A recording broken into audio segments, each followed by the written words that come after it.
Hi all. இப்போ நம்ம பால் கொழுக்கட்டை தான் செய்ய போகிறோம்.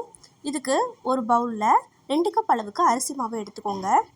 இதோட 1/2 டீஸ்பூன் உப்பு சேர்த்துட்டு கொஞ்சம் கொஞ்சமாக தண்ணி சேர்த்து இது நல்லா கெட்டியான மாவு பதத்துக்கு பசிச்சுக்கோங்க. இப்போது இதை சின்ன சின்ன உருண்டைகளாக உருட்டி எடுத்துக்கலாம்.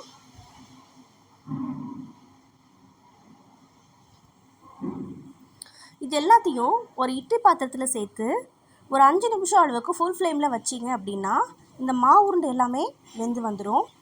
இப்போ ஒரு பேனில் 1 கப் அளவுக்கு கருப்பட்டி சேர்த்துருக்கேன். இதில் போதுமான அளவுக்கு தண்ணி சேர்த்துக்கோங்க.